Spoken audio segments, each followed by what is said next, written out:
Bonjour à tous, merci à la famille Borlée de m'accueillir pour cette présentation qui pour moi aujourd'hui est extrêmement importante parce qu'effectivement, comme l'a dit Isabelle, je vais vous faire une présentation pour la première fois qui est l'aboutissement et en ce qui me concerne une consécration de pratiquement 12 ans de recherche, de réflexion, d'analyse. Et ce que je vais vous présenter ce matin, c'est le résultat d'une analyse interdisciplinaire qui s'est faite en partie en France et en partie en Suisse et qui va vous parler d'eau. Pas n'importe quelle eau, l'eau dynamisée. Alors le professeur Dunca a parlé d'intelligence artificielle, moi je vais vous parler d'intelligence naturelle. Puisque l'eau dynamisée, le principe pour la générer et l'obtenir, c'est le biomimétisme.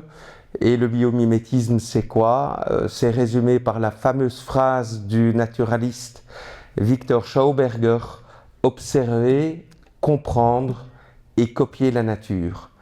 C'est rien de plus, rien de moins, mais vous allez voir que ce faisant, on arrive à des observations et des bienfaits qui sont de l'ordre de l'incroyable, et vous verrez que c'est une nouvelle grille de lecture de l'eau, de nouveaux bienfaits, et on pourra mettre ça en lien avec justement le sujet de cette journée, qui sont les performances sportives et les différentes façons de faire en sorte qu'on puisse booster les performances sportives. Donc vous voyez sur la gauche l'appareil de dynamisation, le biodynamiseur. Alors j'en suis le créateur, ça m'a mis plus de 5 ans pour le développer et donc l'eau coule à l'intérieur de l'appareil et à la sortie elle est dynamisée. On l'a amené, donc vous avez l'occasion tout à l'heure, si vous le souhaitez, de goûter l'eau dynamisée et puis vous verrez les vertus qu'elle peut avoir lorsque vous l'aurez bu. Grosso modo, le principe de la dynamisation, ce sont des vortex et des champs magnétiques. Et de ce point de vue-là, je ne vais peut-être pas trop approfondir le sujet ici, mais ce qui est peut-être important, c'est de dire que l'année passée, l'appareil, pour l'intégration de tous ces principes de dynamisation, il y en a 21 en tout que je ne vais pas vous énumérer, a obtenu la médaille d'or au Salon des Inventions de Genève. Et donc pour moi c'était évidemment une très très belle récompense parce que c'est un peu comme si c'était les Oscars des inventions. Le biodynamiseur l'a obtenu dans le domaine de la santé avec félicitations du jury. Et donc l'appareil a désormais ses lettres de noblesse. Alors comme je vous le disais, le principe et les principes pour simplifier, ils sont principalement de deux ordres. Ce sont des vortex, c'est-à-dire des tourbillonnements, c'est-à-dire des tourbillonnements centripètes. L'eau circule de façon circulaire pour générer de l'énergie cinétique et d'autre part des champs magnétiques. Par ailleurs, il y a aussi toute une série de fréquences minérales qui sont rajoutées tout autour de l'appareil, dont vous voyez d'ailleurs le squelette qui est en cuivre et l'eau coule donc à l'intérieur de l'appareil. Alors allons tout de suite vers l'essentiel des études. En fait, toute l'idée, c'est d'essayer de comprendre quels sont les bienfaits de l'eau dynamisée et en quoi ça la distingue des autres types d'eau. Et donc, je vais, entre guillemets, vous faire suivre le cheminement de mon raisonnement et puis vous verrez qu'au fur et à mesure des questions qui se sont posées et des réponses qui ont été données par la science, vous verrez que les réponses sont complètement incroyables et que ça nous amène à une autre grille de lecture, un changement de paradigme lorsque on comprend l'eau et en l'occurrence l'eau dynamisée. Donc la première question c'était, on prend différents types d'eau, l'eau du robinet, l'eau minérale en bouteille et l'eau osmosée et on la compare avec une eau dynamisée. Y a-t-il de la lumière et donc de l'énergie dans ces quatre types d'eau? La réponse, qui est mesuré par un appareil qui s'appelle un luminomètre. Et un luminomètre, c'est une sorte de caméra dont la sensibilité est tellement fine qu'elle parvient à détecter la lueur d'une bougie à 300 km, donc c'est de l'ordre du quantique pratiquement, eh bien la réponse du luminomètre du laboratoire Enerlab à Nice, c'est que dans l'eau du robinet, il y a très exactement 0 lumière. On la mesure en RLU, Relative Light Units. Dans l'eau minérale en bouteille, il y a 0 lumière. Dans l'eau osmosée, il y a 0 lumière. Et dans l'eau dynamisée, vous avez 519 RLU, donc 519 photons, particules de lumière, par centimètre carré par seconde. Premier élément de réponse à la question, y a-t-il de la lumière et donc de l'énergie dans l'eau? Deuxième élément de réponse, c'est finalement s'il y a de l'énergie, elle sert à quoi? Quelle est la grille d'interprétation de cette énergie? Et pour pouvoir répondre à cette question, il fallait intégrer, ça n'avait jamais été fait, des filtres dans l'appareil. On les a fait venir des États-Unis et on a donc décomposé la lumière dans le spectre visible pour essayer de comprendre dans quel type de longueur d'onde et donc de fréquence émettait l'énergie lumière qui était détectée dans l'eau dynamisée. Et donc on a appliqué des filtres 300, 400, 400, 500 et 500, 600 nanomètres. Qu'est-ce que l'on voit? C'est que l'eau dynamisée finalement pulse essentiellement dans les gammes 400, 500 nanomètres, le bleu cyan, et que cette fréquence-là, ou ces longueurs d'onde-là, eh bien, sont connues pour activer tout ce qui concerne les mitochondries qui sont évidemment les cellules énergétiques du corps. Ça tombe bien et vous commencez à comprendre le lien qui peut être fait par rapport à la réunion que nous avons aujourd'hui, par rapport aux athlètes de haut niveau. Et donc une partie à nouveau des réponses aux questions que je me posais arrive. Ici vous avez un schéma récapitulatif d'une part de la lumière qui a été retrouvée dans l'eau dynamisée et puis sa décomposition en fonction des filtres qui ont été appliqués. Et donc vous avez d'abord le filtre 300-400 au niveau de la couleur mauve, 400-500 pour la couleur bleue et 500-600 pour la couleur verte. Bon, ces différentes fonctions, c'est surtout axé sur tout ce qui est mitochondrie, sur la réparation tissulaire et sur le redox, le potentiel redox. Et c'est ça qui est intéressant. Donc vous allez voir que c'est une eau qui va combattre l'oxydation, c'est une eau qui va aider à la réparation tissulaire et c'est une eau qui va activer la production d'énergie par les mitochondries. Et on commence dès lors à comprendre quelle est l'utilité, quels sont les bienfaits de cette énergie constatée à l'intérieur de l'eau dynamisée. Alors, question supplémentaire que je me posais dans ce cheminement et dans ce trajet que je vous propose, est-ce que cette énergie qui est constatée dans l'eau, est-ce qu'elle se transmet au vivant? Et on a commencé à mesurer cette énergie dans des graines germées, donc dans le végétal. On a arrosé des graines germées par les 4 types d'eau que je vous ai indiqués tout à l'heure. Donc l'eau du robinet, l'eau minérale en bouteille, l'eau osmosée et l'eau du robinet qui était dynamisée. Qu'est-ce qui a été constaté? Comme de toute façon il y a un processus de photosynthèse, donc quoi qu'il arrive, les graines germées émettent de la lumière, des biophotons. Mais on a observé que les graines germées qui étaient arrosées avec l'eau dynamisée émettaient 6 fois plus de lumière que les graines germées qui étaient arrosées avec les autres types d'eau. Donc c'était un début de réponse quant à la transmission de l'énergie vers le règne du vivant.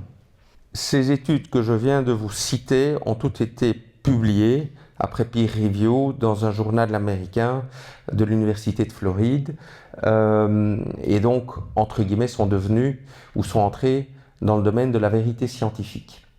Maintenant, ce que je vais vous présenter ce matin, et c'est là où effectivement Isabelle, tu as raison, là pour le coup c'est une première mondiale, ce sont des informations qui n'ont pas encore été divulguées, qui sont toutes récentes puisqu'elles viennent d'être finalisées ici au mois de mars 2026.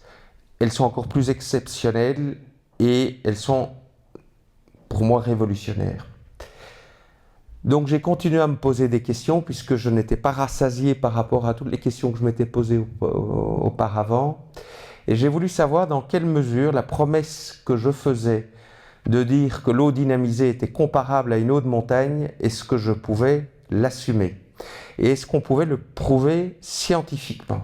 Et donc j'ai demandé aux laborantins qui n'ont jamais l'habitude de sortir de leur laboratoire, de sortir de son laboratoire, d'aller dans l'arrière-pays niçois et d'aller chercher de l'eau de montagne. Et en l'occurrence, il a trouvé une cascade à une altitude de 706 mètres, la cascade Vescagne, je crois, voilà, Vescagne, où il a été puisé de l'eau. Et il a aussi mesuré la lumière présente dans cette eau-là. Et donc, qu'est-ce qu'on a observé? Eh bien, qu'enfin, il y avait une autre eau qui contenait de la lumière, c'est-à-dire l'eau de montagne ou l'eau des cascades. On le présumait puisque toute une série d'études confirment que l'eau des cascades génère 2-3 fois plus d'ions négatifs dans un périmètre immédiat. Et donc on se doutait bien que cette eau qui avait bougé, qui avait capté la lumière de l'environnement, allait émettre et contenir de la lumière. Mais ici, pour la première fois, on peut l'attester, le prouver, puisque le luminomètre a mesuré effectivement à 15-20% près que l'eau de montagne émettait autant de lumière que l'eau dynamisée. Donc c'est un premier élément de réponse. Parmi tous les types d'eau, l'eau dynamisée finalement va émettre de la lumière à l'instar d'une eau de montagne. Ensuite, la question qui s'est posée, mais finalement, si je la mets dans une bouteille, combien de temps est-ce que cette lumière, cette énergie, va-t-elle subsister dans le contenant, dans la bouteille? Eh bien là aussi, les instruments scientifiques ont donné une réponse. Cette lumière décline au fur et à mesure des jours et il n'y en a plus du tout après 5 jours. C'était souvent les questions que je recevais quand les gens me posaient des questions sur l'énergie présente dans une bouteille d'eau dynamisée. Combien de temps? Eh bien maintenant on sait, c'est 5 jours max. Et vous voyez la décroissance de la lumière dans le graphique derrière moi. Donc à gauche c'est l'eau dynamisée et puis à droite c'est l'eau de montagne. Et ce qui est intéressant aussi, c'est de voir dans quelle mesure cette décroissance est parallèle pour l'eau dynamisée et pour l'eau de montagne. Ensuite, il était intéressant de refaire une décomposition de lumière pour savoir si cette énergie lumière émettait dans les mêmes fréquences ou pas. Et qu'est-ce qu'on a observé? Et ça, c'est quand même, je crois que c'est un champ de réflexion qui s'ouvre probablement à nous, c'est que l'eau de montagne avait une signature spectrale assez spécifique, puisqu'elle émettait aussi dans le champ de longueur d'onde 200 à 300 nanomètres, ce qui n'était pas le cas, ou ce qui n'est pas le cas, de l'eau dynamisée. Donc elle a une particularité, et donc cette longueur d'onde-là, ce sont des très hautes fréquences, et donc ce sont des photons porteurs de plus d'énergie.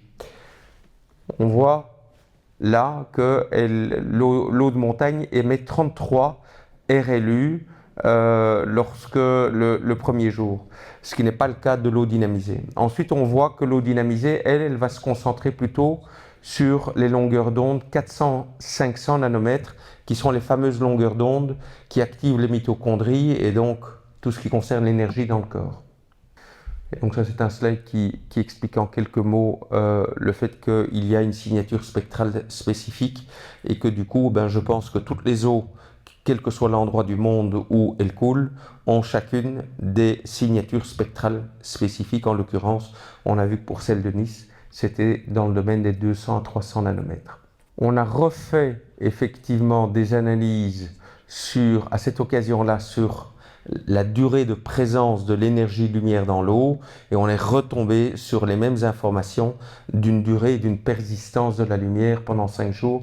Donc je ne pense pas que ça fasse encore l'objet d'un doute. Et puis on a refait sur 5 jours une décomposition de la lumière pour voir comment les longueurs d'onde continuent à se comporter dans la durée, et tout ça était très cohérent. Donc on peut effectivement confirmer et valider ce qui a été dit concernant les bandes spectrales et notamment l'activation des mitochondries. Alors, c'est maintenant que ça va se corser et que ça va devenir encore beaucoup plus intéressant, puisque souvenez-vous que je vous avais dit, une de mes questions était: est-ce que cette énergie se transmet au vivant? J'avais commencé par le végétal, le règne végétal, les plantes, les graines germées. Eh bien, il était évidemment essentiel de pouvoir voir dans quelle mesure cette énergie se transmettait à l'humain. Et quel est le liquide le plus emblématique chez l'humain? C'est évidemment le sang et le plasma. Et donc là, j'ai eu besoin de quelques semaines pour obtenir des autorisations en France, puisque c'est un pays très réglementé qui n'autorise pas beaucoup d'analyses aujourd'hui, mais on y est parvenu. Et donc, on a fait, pour la première fois, ça n'avait jamais été fait, on a mesuré la lumière présente dans le sang et dans le plasma humain après et avant hydratation par de l'eau de réseau, et puis après et avant hydratation par de l'eau de réseau qui avait été dynamisée. Et vous allez voir les résultats. Donc on l'a fait pour le sang et le plasma. Je vais peut-être tout de suite passer vers le schéma qui illustre ce qui a été observé. Pour le sang, on a vu que la lumière et donc l'énergie dans le sang d'une personne qui boit de l'eau dynamisée était nettement plus élevée, 61% plus élevée, que dans le sang d'une personne qui buvait de l'eau de réseau. Et pour le plasma, c'était 43% d'énergie lumière supplémentaire. Et donc là, c'était quelque chose qui, pour nous, confirmait nos intuitions, mais permettait désormais d'aller plus loin dans la réflexion. L'étape supplémentaire, c'est qu'il fallait, pour être certain de l'observation, corroborer cette observation par un autre appareil scientifique qui nous a été prêté par le CEA en France et qui a fait l'objet de toute une série de certifications pour mesurer le potentiel zeta. Alors le potentiel zeta, c'est, pour simplifier, l'intensité de l'électronégativité qui est présente autour de la membrane des globules rouges. Et si ce potentiel zeta augmentait, ça augmentait le bouclier répulsif des globules rouges et ça pourrait expliquer un désempilement des globules rouges du sang. Et vous allez voir l'intérêt que cela peut avoir et le lien que cela peut avoir avec la méthode Boost by Borlée qui sera exposée par la suite. Et donc le potentiel zeta était une mesure essentielle. Et surtout, ce que j'aime beaucoup, c'est que c'est une autre approche, c'est un autre appareil. Et ce qui est important, c'est de pouvoir avoir différents angles qui peuvent se croiser, se confirmer pour être certain qu'on est dans le bon et pour valider les observations réalisées. Et donc, on a fait ces mesures du potentiel zeta dans le sang et le plasma avant et après hydratation, comparée, hydratation eau de réseau, hydratation eau de réseau dynamisée. Et quels ont été les résultats?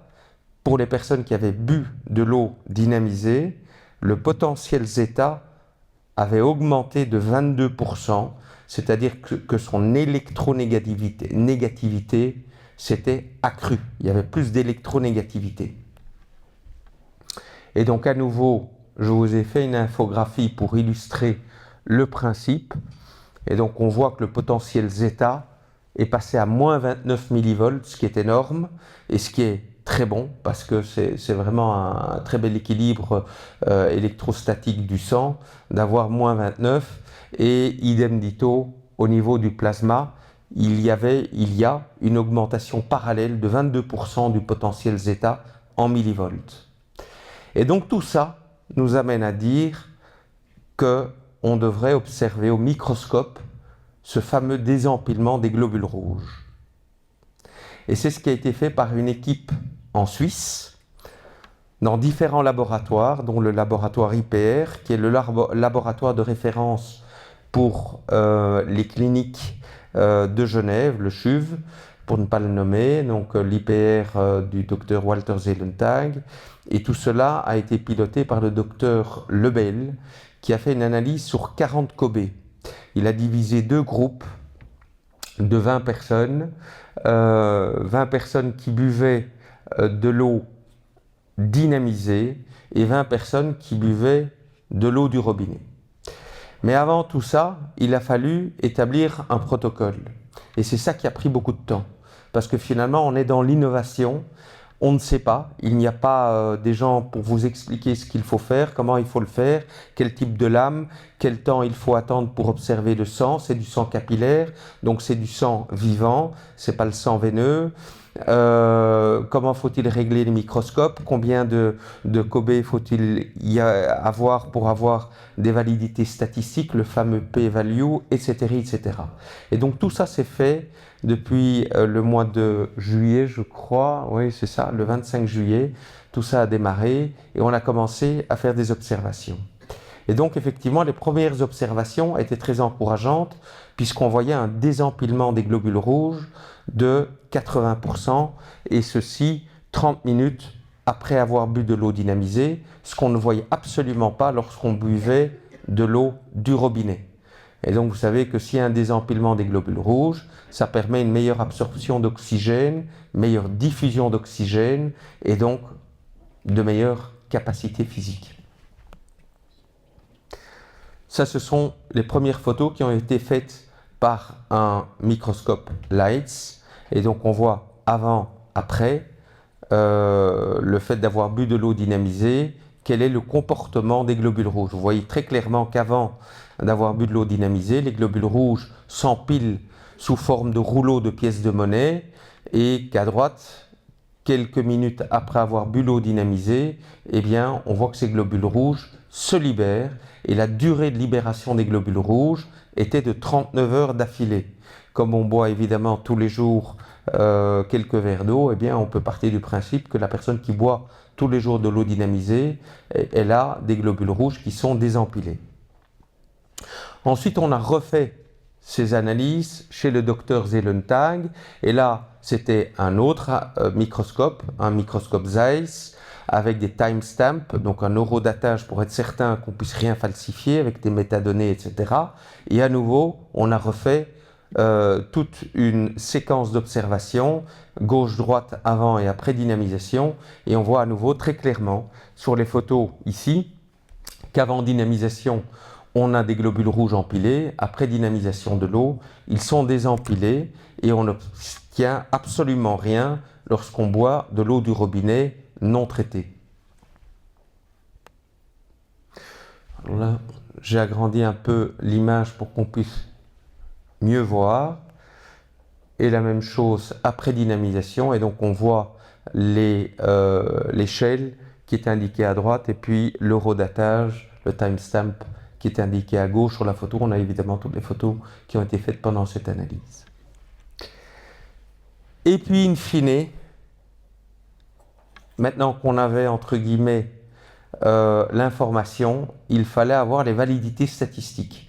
Et donc, c'est là qu'on a demandé au docteur Lebel de faire les analyses sur 40 personnes et d'avoir une validité statistique pour pouvoir publier ces observations et ces études. Et donc, on va pouvoir les publier dans les semaines qui viennent, après un peer review. Et donc, ces analyses se sont étalées du mois de janvier jusqu'au 19 mars. Donc, vous voyez que je ne vous ai pas menti, c'est tout récent, c'est tout frais et je vous les partage ce matin. Qu'est-ce qui a été observé sur les deux séries de 40 Kobe? Eh bien, c'est à nouveau la même chose, c'est-à-dire qu'avant dynamisation, empilement, après dynamisation, désempilement. Alors le docteur Lebel a été très patient puisqu'il a fait 80 photos et il a dû compter tous les globules rouges. Il y en avait entre 40 et 80 000. Il s'est fait entre autres aider par l'intelligence artificielle. Puis, bon, ça a été un comptage semi-automatique pour être certain de son comptage. Et donc c'est ce qu'il a fait. Ici ce sont quelques photos que j'utilise pour vous montrer ce que lui voyait à travers son microscope. Donc c'est toujours avant, après dynamisation. Ce qui est peut-être intéressant, c'est que ici, après eau du robinet, vous voyez que eh bien, les globules rouges continuent à se présenter sous forme de rouleaux. Donc vraiment, ce phénomène de désempilement ne se manifeste que lorsque l'on boit de l'eau dynamisée, et puis je vous donnerai l'explication par la suite. Alors ici, c'est une façon peut-être un peu plus dynamique de vous montrer ce qui s'est passé. Ça, c'est le docteur Lebel derrière son microscope. Et donc, vous voyez avant dynamisation ce qui se passe. Les globules rouges sont sont empilés. Et puis, au fur et à mesure que la personne a bu de l'eau dynamisée, vous voyez les globules rouges qui commencent à se désempiler et pour finir pratiquement totalement désempilés, avec pas mal de mouvements browniens d'ailleurs, c'est-à-dire des mouvements au sein du liquide, au sein du sang. Le résultat après comptage des 40 à 80 000 globules rouges est validé statistiquement avant-hier. Donc vous voyez que c'était un peu une course contre la montre pour pouvoir vous présenter ce matin le chiffre exact et définitif. C'est un désempilement de 67,5% des globules rouges 1 heure après avoir bu de l'eau dynamisée. Ça, c'est le chiffre exact. Les slides qui suivent, il y en a 3-4, je vais passer relativement rapidement à travers.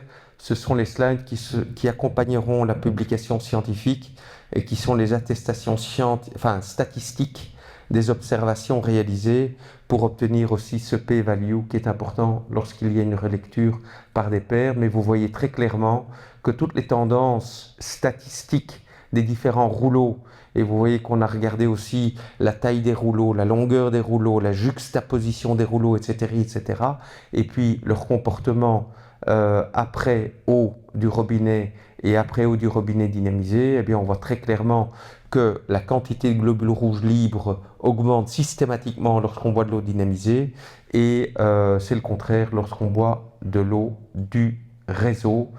Je ne vais peut-être pas m'appesantir sur toutes ces statistiques. Ce qui est intéressant ici, c'est le petit chiffre qui se trouve là en bas à droite en rouge, c'est la p-value qui est la validation statistique de la mesure et qui confirme effectivement de façon imparable que le 67,5% est définitivement acté après le fait de s'être hydraté avec de l'eau dynamisée. Alors, quelle est l'explication avancée de ce phénomène et de cette observation? C'est finalement relativement simple. C'est-à-dire que moi, ça fait 12 ans que je fais réaliser un peu partout en Europe et dans le monde des analyses sur la dynamisation de l'eau. Et donc toutes ces analyses m'ont permis de savoir avec certitude qu'une eau dynamisée contenait plus d'énergie-lumière, plus d'électronégativité, plus d'électrons disponibles qui combattent l'oxydation, qui permettent une meilleure hydratation puisque sa tension superficielle est plus basse, etc., etc. Et dans ce que je viens de vous dire, il y a un élément qui était fondamental, c'est elle contient plus d'électrons disponibles, c'est une eau réductrice, et plus d'électrons disponibles, c'est plus d'électronégativité. C'est là la clé de l'explication du désempilement des globules rouges. C'est-à-dire que dans une situation normale, eh bien, on a tous des téléphones, des GSM et autres, et donc il y a de la pollution électromagnétique. C'est de l'électrosmog. Cet électrosmog va magnétiser les atomes de fer qui sont présents dans l'hémoglobine des globules rouges et va avoir comme conséquence que les globules rouges vont s'agréger, s'empiler en rouleaux. Or, quand on boit de l'eau dynamisée qui contient plus d'électronégativité, eh bien, ça va permettre de rétablir l'équilibre électrostatique des globules rouges et de retrouver un désempilement. Et c'est ça le lien qui est fait, la cause qui a été validée par l'analyse, et ça c'était fondamental. Je vois Isabelle qui se rapproche, donc je vais pousser plus vite sur mon joystick. Je vous ai fait un petit slide, j'en ai pour 1 minute, ici, qui résume toute l'histoire. Et je crois que ce slide-ci est vraiment très important. C'est que grâce à ce désempilement, on voit que finalement, lorsque les globules rouges sont empilés, ils n'ont que leur partie convexe qui peut absorber de l'oxygène. Cette partie convexe, c'est 22% de la surface totale du globule rouge. Lorsqu'il se désempile, il y a la partie concave, les 2 parties concaves du globule rouge qui se libèrent, avec une possibilité augmentée de 77% de pouvoir absorber de l'oxygène supplémentaire. Et donc c'est ça qui se passe, c'est que les globules rouges peuvent évidemment absorber plus d'oxygène pour ensuite le diffuser vers les tissus du corps. Et tout bénéfice évidemment pour les capacités physiques. Et j'en termine avec l'avant-dernier slide pour vous montrer un résumé de l'infographie de ce que je viens de vous présenter, c'est-à-dire que finalement je peux affirmer et conclure que l'énergie présente dans l'eau dynamisée se transmet effectivement au vivant, dont le corps humain, et que cette énergie-là permet un désempilement des globules rouges du sang, et que ce désempilement permet d'augmenter l'absorption et la diffusion d'oxygène dans le corps, et ceci permettra de soutenir et d'améliorer les capacités physiques du corps. Et c'est mon dernier slide, en hommage à la famille Borlée et à tout ce qu'ils font pour le sport. On peut partir du principe qu'effectivement, grâce à cette eau-là, eh bien, la VO2 max et les capacités physiques seront améliorées puisque l'oxygène contenu dans le sang est augmenté. Voilà, je vous remercie pour votre attention.